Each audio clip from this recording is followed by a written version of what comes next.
अगर आप YouTube चलाते हैं तो आपने एक चैनल देखा होगा राउंड टू हेल, जिसमें वसीम और नाजिम और जयान वगैरह जो है वो वीडियोस वगैरह बनाते हैं, कॉमेडी वीडियोस बनाते हैं और काफी पॉपुलर हैं। अराउंड 2-2.5 करोड़ से ऊपर इनके सब्सक्राइबर्स हैं और व्यूअरशिप तो 10-20 करोड़ों में है।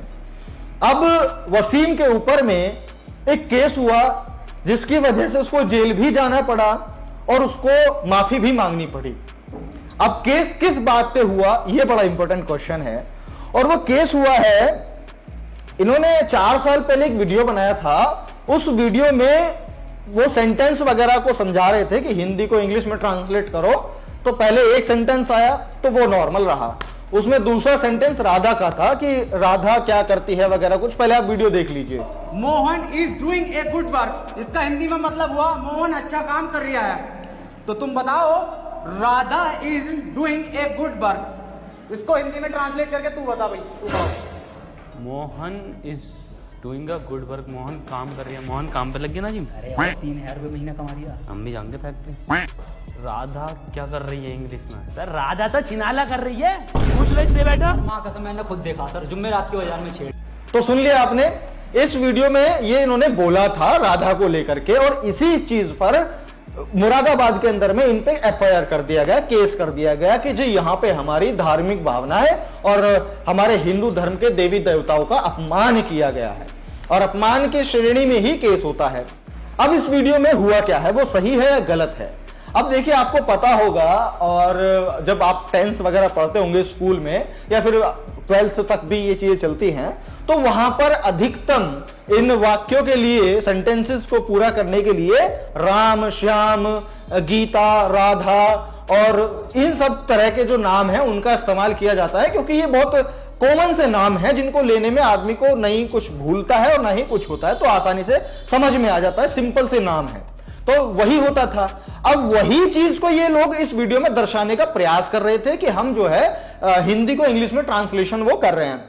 अब जब ये स्कूल गए थे तो इनको यही नाम बताए गए थे, तो इन्होंने वीडियो में भी वही डाले ताकि जो लोग हैं वो कनेक्ट कर सके कि हाँ भाई हम भी पहले ऐसे ही टेंस वगैरह सीखते थे तो हम वहां पे ये करते थे। तो इन्होंने वहां पे राधा का नाम लिया और उस राधा के नाम पर ये जो इन्होंने वर्ड्स का इस्तेमाल किया है, उस वर्ड के इस्तेमाल को लेकर के उनकी भावनाएं आहत हुई। अब सबसे पहली समझने वाली बात तो यहां पर यह आती है कि आप ये कैसे प्रमाणित करोगे कि ये जो राधा का नाम लिया गया ये उन राधा जी का नाम है? यहां पर ऐसा तो कोई है ही नहीं, कुछ है ही नहीं कि उन राधा का इन्होंने अपमान किया है। अरे राधा तमाम लड़कियों के नाम होते हैं राधा, तो उन्होंने तो उनके लिए बोला है। लेकिन कुछ लोगों ने, अब मुझे ऐसा लगता है कि जिन लोगों ने एफआईआर किया है शायद वो कभी स्कूल गए ही नहीं है ना, तभी उनकी ऐसी चीजों से भावनाएं आहत हो जाती हैं, तभी उनको ऐसी चीजों से अपमान नजर आ जाता है। अरे इतना नाजुक तो छुई मुई का पेड़ भी नहीं होता जिनकी नाजुक इनकी भावनाएं होती हैं। अब सोचो, उसने सामान्य राधा नाम इस्तेमाल किया है। अगर ये केस होता कि भाई लड़की का अपमान करने को लेकर के जो है केस किया गया है, तो भाई ये काम आज नया कर रहे हैं क्या? पिछले 4-5 साल से वीडियोस बना रहे हैं और तमाम वीडियोस में तमाम तरह की गालियां हैं, और खाली इनकी नहीं है, काफी और बड़े बड़े क्रिएटर्स हैं, काफी बड़े बड़े क्रिएटर्स जो गालियों का इस्तेमाल करते हैं और पिछले 4-5 साल से करते आ रहे हैं, और लोग उनको सपोर्ट कर रहे हैं, एंटरटेन हो रहे हैं, आगे बढ़ा रहे हैं। तो आज ही जाकर के इनको ऐसा क्यों दिखा? जन्माष्टमी के आसपास इनको राधा का नाम क्यों याद आया?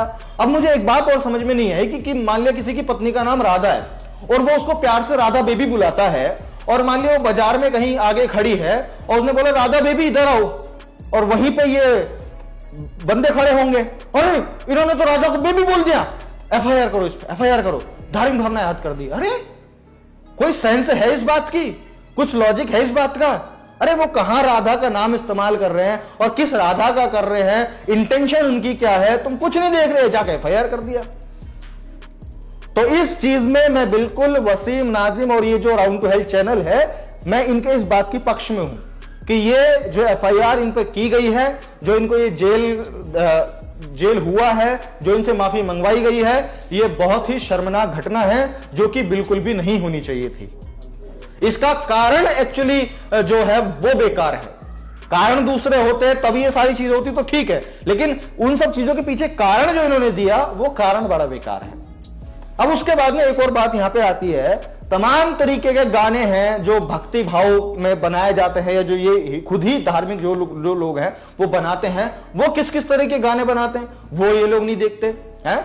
अभी एक गाना कांवड़ के टाइम पे भोले तेरा माल पी के रह में आंख लाल, कुछ ऐसे करके गाना है। मेरी आग रहे लाल भोले पी के तेरा माल भोले, मेरी आग रहे लाल भोले पी के तेरा माल।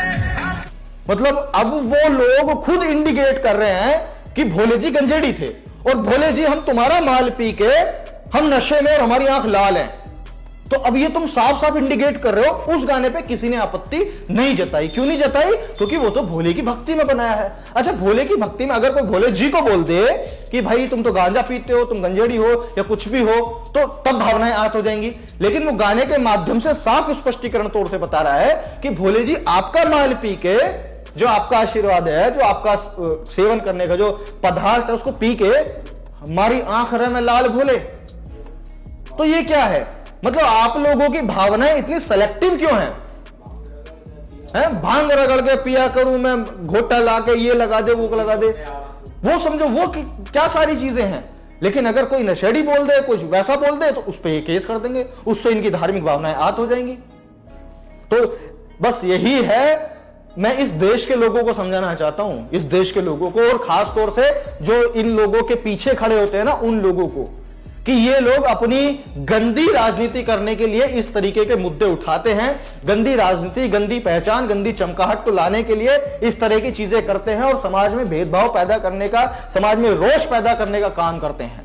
वरना ये कोई मुद्दा नहीं था एफआईआर करने का कि उन्होंने राधा नाम को लेकर के ऐसा कुछ बोला तो उनका हमारे भगवान का अपमान कर दिया। अरे तुम्हारे भगवान का वहां नाम नहीं लिया, तुम्हारे भगवान का वहां नाम लेने का जरूरत नहीं है। कुछ सेंस भी होती है, लेकिन सेंस तो इन्हें तब पता होती ना, कॉमन सेंस तो इनमें तब होती ना जब ये कभी स्कूल गए होते।